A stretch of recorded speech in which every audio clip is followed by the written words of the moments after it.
양변 케빈의 이런 변이 있나?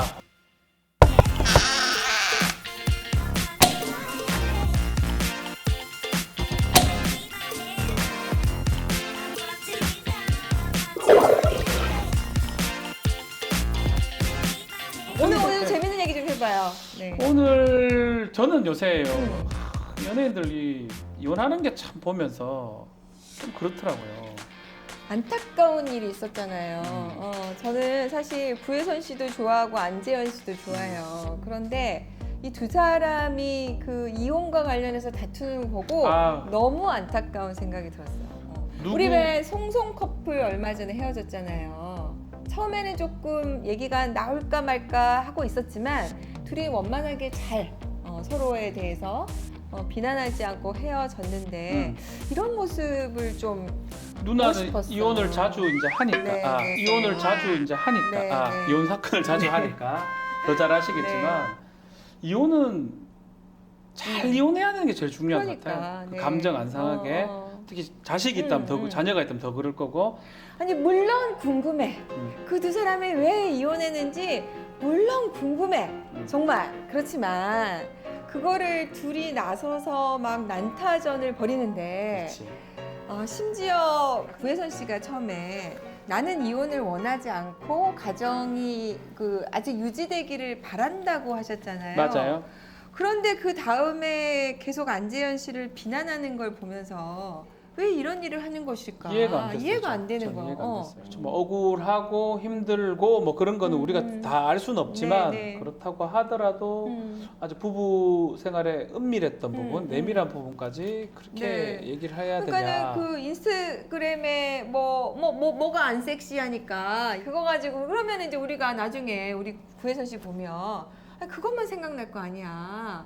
안재현 씨 봐도 그렇고. 저도 그거만 좀 그래서 얼굴만 보면 그 생각이 나요. 그러니까 그거를 왜 하느냐 해서 저는 정말 근데 그게 우리가 또 형사적으로 아직은 명예훼손이 될 수가 있어요. 그러니까 사실 오늘 얘기해야 될 부분 중에 하나가 진실을 얘기했을 때도 그렇죠. 처벌받을 수 있잖아요. 네.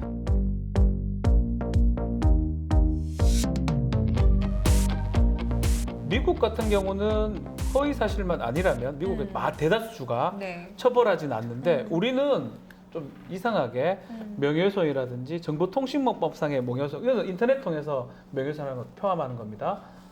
진실을 얘기하더라도 이거는 처벌할 수 있죠. 형은 좀 낮지만 이 부분이 조금 문제가 아니에요. 이래 되면 구혜선 씨가 지금 얘기하는 게 다 진실이라 하더라도 본인이 명예훼손이 될 가능성도 배제를 못해요. 그래서 저는 그래요. 그 이혼 소송을 하다 보면은 어떤 분들은 이혼 하나 하려는데 막 형사사건, 민사사건 해가지고 사건이 한 10개 된 사람이 있어. 서로 막 뭐 고소하고 명예훼손 걸고 뭐 막 국세청에 탈세 제보하고 그러다 보면은 거기서 망가지는 거지. 둘 다 망가져요. 둘 다 망가져요. 그래서 지금도 그렇잖아 지금. 그러니까 명확히 말씀드리는데요. 판사들이 그런 사람 안 좋아합니다. 사건 많이 일으키는 사람 속으로 너 정말 안타깝구나. 사실은 의외로 그렇게 생각을 안 해요. 그렇죠. 판사들도 짜증납니다. 이거 정말 명심하셨으면 좋겠어요. 제가 얼마 전에 진행했던 상에 이런 게 있었어요. 그러니까 남편이 바람을 피웠어요. 그런데 부인이 가가지고 막 망신을 주고 회사에서 망신을 주고 막 뺨을 때리고 했다고. 근데 부인이 유책 배우자라고 이혼 못한다고 했는데 법원이 이혼하라고 했어요. 뺨 때린 것 때문에. 이미 파탄이 났다 이 정도면 무슨 얘긴지 이해하죠. 그렇죠. 파탄 났는데 그러니까 원래 같으면 그거 안 했으면 이혼 못 했겠네요. 그렇죠. 원래 안 되면 유책 배우자라고 이혼이 안 될 텐데 가가지고 난리를 치니까 이래놓고 무슨 가정을 유지하겠다고 하냐 이거죠. 그래서 그런 부분도 좀 있어서 우리가 유의했으면 좋겠고요. 그다음 명예훼손. 명예훼손. 물론 이것에 대해서 형사처벌 조항을 없애자는 논의가 지금 활발하게 있습니다. 우리 변호사협회에서도 이걸 하고 있죠. 왜냐하면 이제 미투나 뭐 그다음에 여러 가지 공익적인 목적에서 폭로하는 사람들의 재갈을 울리기 위한 거다라고 하지만 중요한 거는 이와 관련해서 그다음에 공익적인 것을 인정하는 것은 또 우리가 또 판단해 봐야 될 일이잖아요. 맞습니다. 뭐 언론 기관이라든지 이런 곳에서 이제 보도를 했는데 그 보도가 명예훼손적 측면이 있다.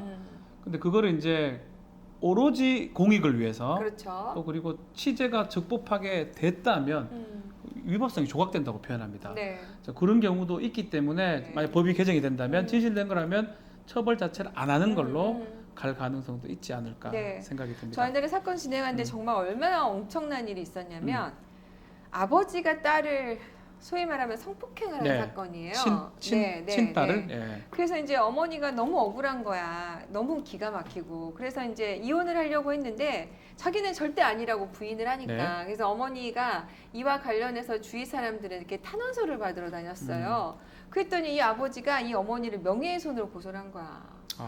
아니 정말 그래서 나는 그때 누구의 명예를 과연 보호할 만한 가치가 있는 명예를 보호해야지 이 가치도 없는 명예를 과연 보호할 필요가 있느냐. 저도 마찬가지예요. 저도 뭐 저기 명예훼손 관련해서는 진실된 거라면 처벌하지 않는 게 비범죄하는 게 맞지 않나 그 생각이 들고 최근에 지금 대법원 양형위원회에서도 진실 적시 명예훼손죄, 사실 적시 명예훼손죄는 지금 양형 기준을 뭐 명확하게 정하지 않았거든요.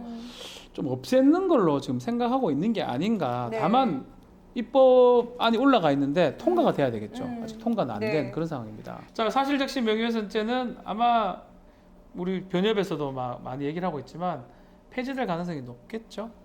그 부분에 대해서 국민들이 여론을 한번 모아봐야 되겠는데요. 우리 오늘 이 방송 보고 계시는 우리 구독자분들도 이 저희 영상 보고 계신 분들도 한번 생각해 보셨으면 댓글 좀 주세요. 좋겠습니다. 어떻게 하면 좋을지. 의견 주시면 좋겠네요, 진짜. 또 이제 궁금한 사연 있으면 안 되죠? 요걸로 궁금한 또 사연 의견 주시면 보내주시고요. 제가 답변을 해드리도록 하겠습니다. 자, 양변, 양변, 쾌변에 이런 이런 편이 변이 있나. 다음 주에 뵙겠습니다.